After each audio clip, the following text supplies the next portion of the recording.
hears Porcupine's music in his sleep, and he likes it so much, he comes closer to listen. Without even knowing it. So the way to get Donkey Boy to stop Fruity Weekend and Fritzy Walking is to have Porcupine play her flute all night at Eeyore's house. Oh my! That does sound but it gives me an idea. Ready, you? I'm all goosebumps.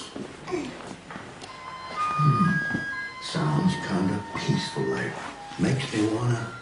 I think that's the end of Eeyore's sleepwalk. And another mystery is it?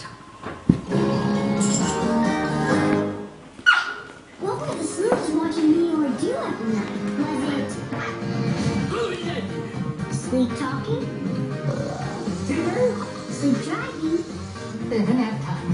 Sleep riding? Or, look, he is walking in his sleep. That's right, sleepwalking. Good sleuthing, everybody.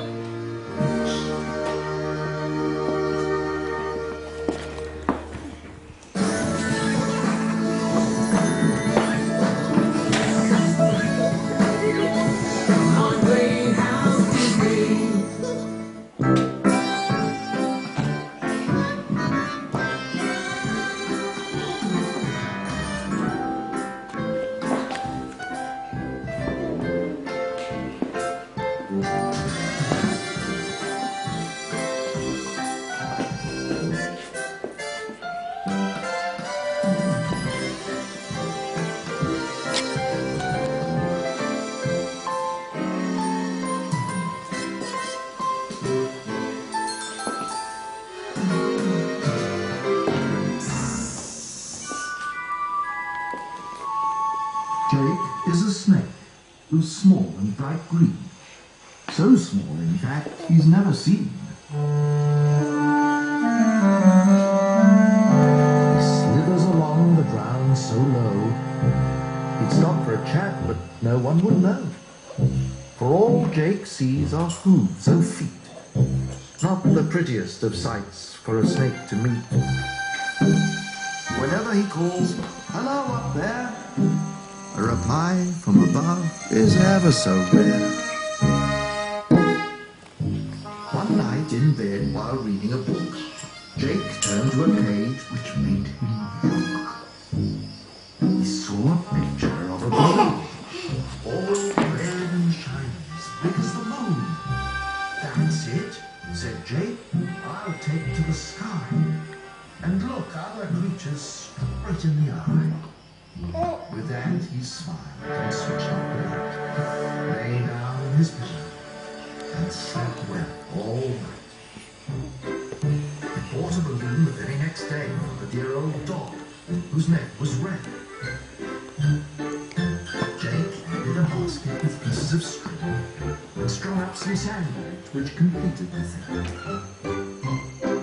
Then he jumped inside and rose up on the breeze. It was only as high as most creatures need. He shouted, "Ahoy!" But still no one could hear. He'd have to go higher to reach an ear. So he cut off the sandbags. Up he rose, passing a bear, just missing his nose. At last he was noticed. "Hooray!" said the snake. He held out his tail and said, "Hi, I'm Jake." But something was wrong. He continued to rise. "What's happened?" said Jake as he climbed to the skies. The crowd got worried the higher Jake got. They had to scrape, for soon Jake was a dot. Up higher and higher, past the people. A snake in a basket? That's true, sir. Through a cloud, above was a star. Oh dear, oh my, he'd gone too far. A few minutes later, he'd reached the moon, bright and shining like a silver spoon. The balloon went pop, then spun through the air, darting around from here to there. He'd flown too close to the pointy bit. How he wished he brought a bunch of it, whizzing around and made a broad sound. Eventually landed on very soft ground. The animals came running, hooting and cheering, when they saw the balloon and a grunt of cheering. Jake voiced his confusion. What's this all about?